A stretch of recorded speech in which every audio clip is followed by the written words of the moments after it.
Okay, so I was thinking about what a big day today is. I was driving, down to the barn, and only the people that truly know me, such as Dale and my family, said, "Good morning, happy El Camino day." What's going to happen today, Dale? Today, the body, for the first time in who knows how many years, is going to go back on the frame, and it'll be a special occasion. We've been working toward it for months and months. And, well, really, like a year. Yeah. And we've been talking about it for 2 years, really. For 2 years, and that's what I wanted to talk about. So 2 years ago, we went and, well, actually it was my birthday, and I called Dale and said, "Good morning, we're flying to," where did we go to? Oakland, California. Ontario, California, and we're gonna buy a pickup truck. And so I flew Dale down there, we met, we had a wonderful road trip, we had so much fun. And it was when we were driving the truck from Ontario, California, back up here to Tacoma, Washington. And Dale and I were just talking about all the car projects, and at the time, we were kind of in the middle of the frame for the 57 Corvette. We were on the truck. And we were working on the 60. And we were working on the 60 Corvette. And I had told Dale, we were just driving, and it was kind of through Mount Shasta, right? Yeah. And it was kind of quiet, and I had said, Dale, I think I want to change everything, which Dale loves to hear, and go full steam ahead on the El Camino. And I had said that, the people that grew up around that car and saw that car racing maybe wouldn't be around forever, and they've got one opportunity to see it done. That's right. And we talked about it, and she seemed very committed to the project, and I said, well, if that's what you want to do, let's do it. And so we didn't really start on it for a long time. No, we didn't. But the commitment stayed there, and there's so many people that I never knew. I never knew most of this crowd, and still a lot of them I know by face, but I can't remember their names. But there's so many people that would like to see this car back on the road. Back on the road. It was, I guess, such an iconic piece of the car history down here in Puyallup, and so that's the goal. And Christine's been committed to it for consistently for a good year. And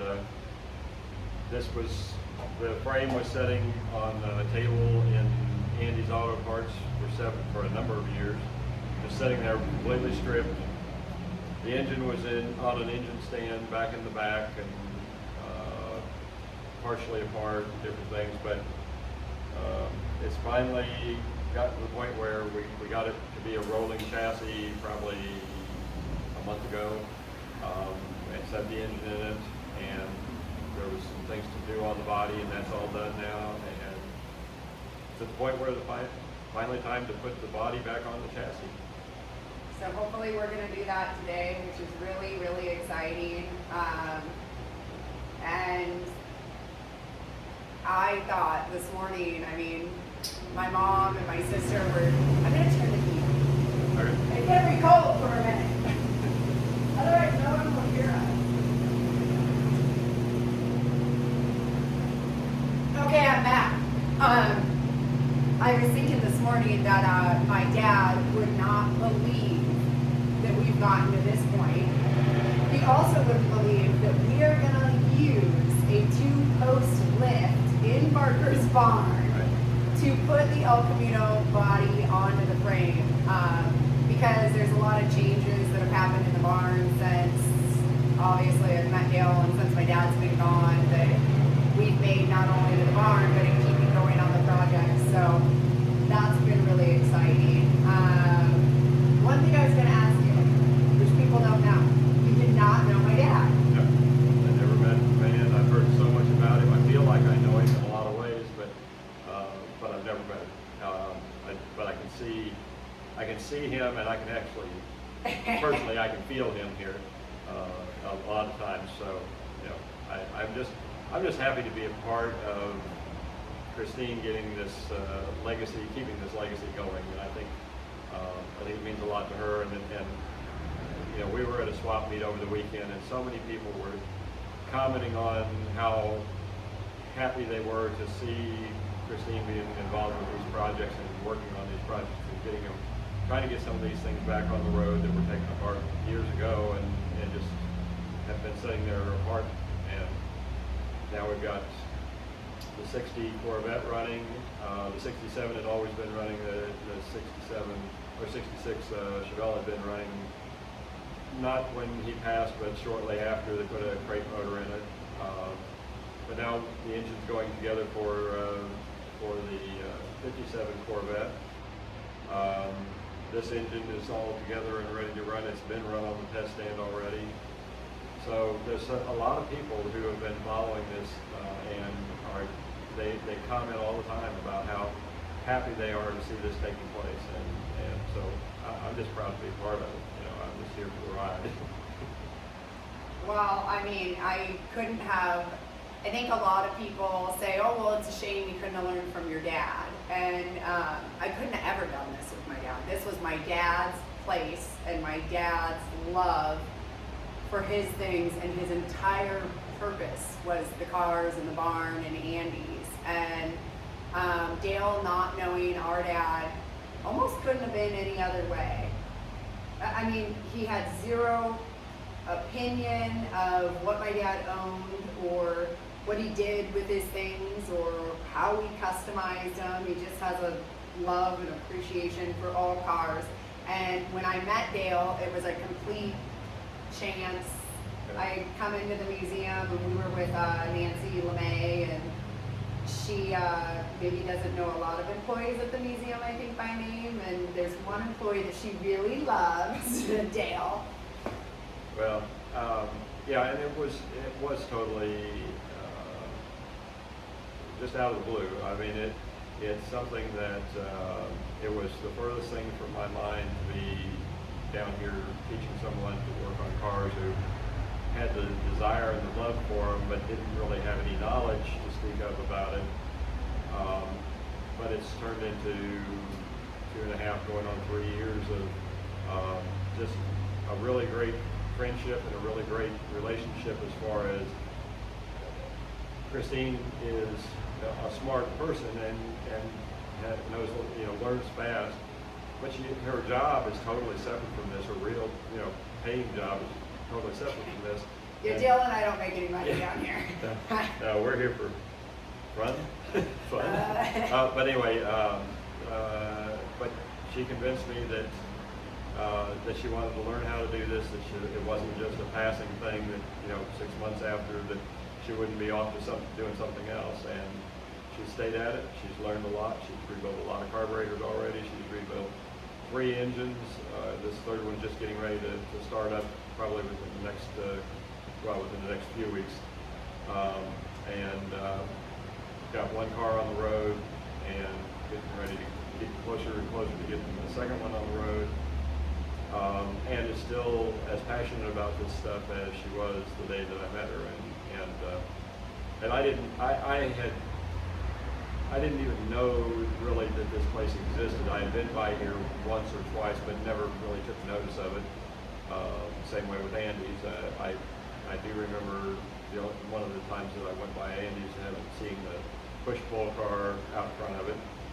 But that's all I knew about it. And so to walk into this place and see all the stuff that was in here, and at that time the back room was just it was a lot of stuff, and you could not even walk in there. Right, and but you know, one of the things that I told Christine from the start was that, you know, I had grown up being around Fords and I knew a lot about Fords, but I really was never a Chevy guy. But that I know how to build engines and I know how to work on cars, and she was fine with that. And I think, you know, the fact that the Ford Chevy thing really doesn't make any difference anywhere along the line for what we're doing. We're building cars and building engines, and that's pretty much across the board the same, no matter what brand it is. So it's just what her dad liked, and what she's trying to do is carry on that legacy, because she's trying to do the cars the way he did. You can see that he yellow frame, and we've got the 57 has a lot of green on it and orange. They're just that's just the way he wanted to build them, and Christine's dedicated to doing them the way he wanted to build them. So I'm just, like I said, I'm just happy to be part of it. I think too, I mean, when I met Dale, 2.5 years ago, we had driven, my sister and I had driven our dad's 67 Corvette into the museum, and Dale works downstairs, and we had gone down there, and you had said something like, You asked me if I worked on cars on the side, if I did weekend work or even work on cars, and I said, no, I don't have a place to do it, and I'm not really interested in doing that. And then you said, well, what I really want to do is I want to learn how to work on them and how to take care of them. If I'm going to drive them, I want to take care of them. But I want to learn about them. And so I said, well, if that's really what you want to do, I'll talk to you about that. But if you want me to just work on cars, I'm not interested in doing that. So I went down the following Sunday. I remember Dale gave me his card, and I remember telling my mom, like, what the heck would he want to come down for, But she called me that night. Yeah, I did, and said, if you're serious, I'd love to have you down. And so we sat and talked for probably 3 or 4 hours that day, and I left here feeling that she was actually committed to it, and she really wanted to do it, and she wanted to get her hands dirty and learn how to do the things and not just watch me do them or have me tell her things about it. And that's what it's been. She turns the wrenches, and she asks a lot of really good questions. She's learned a lot of things, and I think she'll tell you that there's a lot of things that in her mind she thought she knew how things worked, that when it came to reality, she really was so far off from what it really was. The transmission was one thing, and knowing her experience with the transmission was shifting the 4-speed, and when she saw what the gears looked like inside it and those kind of things, it just was, I think, an eye-opening thing for her. It all kind of comes together, yeah. And even, before I met Dale, I'm the youngest kid out of my dad's kids, and our thing was kind of driving all the time, and that's where that came from, was I'm really good at driving. I could drive anything, and a lot of my dad and I's relationship was my dad said, come on, let's go for a drive. I altered this and I did that, and then he would come back to the barn after a drive, I didn't like this, and alter it, and I didn't know what he did, and I thought, well, gee, there's a big difference after he's gone in being able to drive them and respect them like my dad taught me to, and how he would want them treated, but knowing how to take care of them. So before I had met Dale, 6 months before that, I used a floor jack for the first time and changed oil and learned about car care and a few things, but I didn't even know how to change a tire when I met Dale. And one of the first projects we ever got to work on was, I told Dale, and right before I met Dale, I wanted to finish the Tri-Power project that my dad was working on the 1967 Corvette with 3 carburetors, 3 Holley carburetors that had come original on the car, ordered with Tri-Power option. And I had asked the local guy if I could pay him to rebuild the carburetors. I'd pay him extra to be able to shadow him. And he was not very friendly about that because I was a girl, and I had just told Dale that story, and then that was when we found the note, Right, and along with that was the reason that this was an issue was because your dad had taken the front and back carburetors off and used block-off plates, so it was really only running, it was a 2-barrel 427, actually 462 cubic inch engine running on a 2-barrel carburetor, and what the intention here was to rebuild the front and back carburetors, get them back on, have a Tri-Power system again, and make it run the way they could run. And we had just finished some work on that car, brake work on that car, put a master cylinder on and some other things, brake shoes, and we were wrapping it up, and she was talking about this story about the rebuilding, having somebody rebuild the carburetors, and she walked over to one of the toolboxes, and in the drawer that she opened, she was looking for something totally different, but in the drawer were those 2 carburetors taken apart with a note that said, let's get these back on and back together or something. Come on, baby, let's rebuild some carburetors. And so Dale she loved said, it. Go ahead. she said, you know, could you teach me how to do it? And I said, it's like everything else. If you listen and learn, you know, you can do it. And so she did. And so now, I remember Dale had said to me, I think your dad doesn't want somebody else to do it. Yeah. He wants you to learn how to do it. Yeah. And there's notes everywhere in here that we run across. That engine has notes written in marker on the crankshaft. He was good about leaving notes, and that's helped us a lot of times. But this carburetor thing was just it was almost like a sign. And not only that, but there's been a number of those moments. We looked for the tri-power air cleaner for weeks. And we had some of his friends that had spent a lot of time down here, and they'd stop in and they'd look around and they couldn't find it. And I was driving it out to go to the museum. We were getting ready to go to the museum to put it on display at the museum, and she walked over to this toolbox, and there was some things on the top of it, but underneath it there was a towel, and she pushed the towel back, and there was that air cleaner.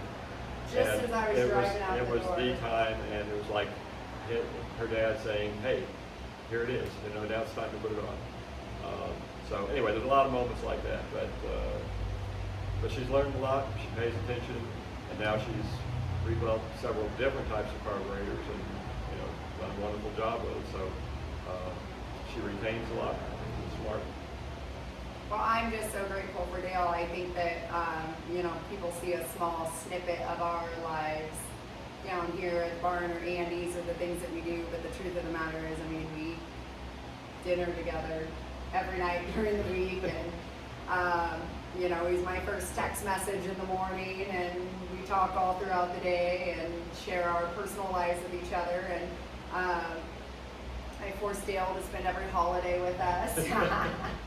He comes over for Christmas and Christmas Eve and Christmas morning, and he is a part of our family, and it has been so cool to have shared, I mean, the most rewarding moments with Dale, you know?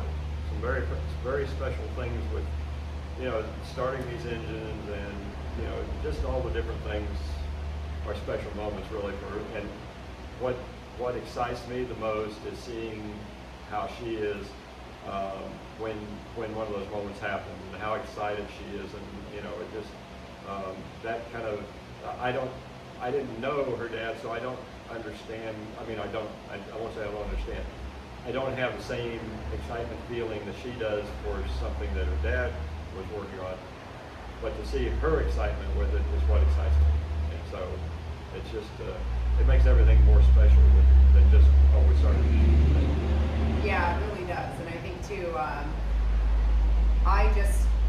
my dad's friends are very grateful for Dale. I think when my dad passed, it's a lot to take on. It's not like we've got one car or one project or one engine or one building.